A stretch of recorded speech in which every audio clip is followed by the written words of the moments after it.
bayang nagkakaisa, may pagmamalaking talaga, itik sayam at ganda.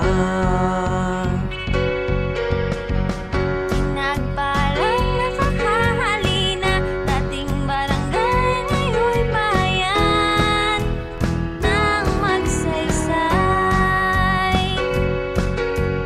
Sabi nga ng Corinthians chapter 13 verse 3, and now only three remains: faith, hope, and love. Nandito na ang hope.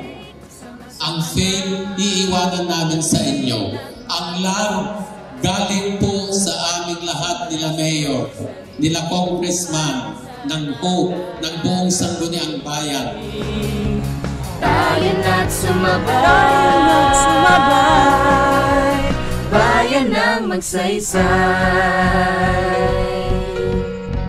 Ating pong ingatan maalim ang ating ipinakaloob na tulong ng hope sa ating mga kababayan.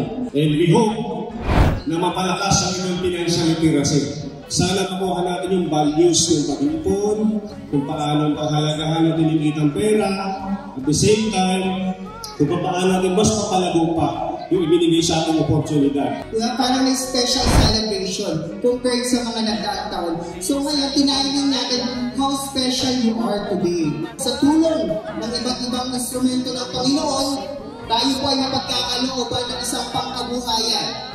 Sa ating po mga Director Officer ng Hope, salamat po sa pagkakataong ito na kasama namin kayo upang bigyan ng magandang pagkakataon ang aming pong mga kababayan. Ito na tayo sa modern technology.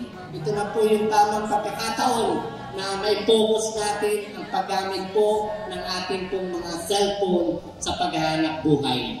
Fundadores ang nanguna, paisaludo sa kanila, mamamayang kapit-bisig, punong-puno ng pag-ibig. Isama ang pagbibigay ng livelihood, yung Hope Foundation, isama sa activity ng pagdiriwang natin ng ika-55 anibersaryo ng pagkakatapat ng ating bayan. Sama-sama na, halin at makisa, simulan sa iyong sarili para sa nakararami. Nais ko pong pasalamatan ang mga taga-Hope Foundation na isa na kayo na maisusulat sa kasaysayan ng bayan ng Magsaysay na nagkaloob ng mga pangkabuhayan sa mga mamamayan na maaaring ito ang magdadala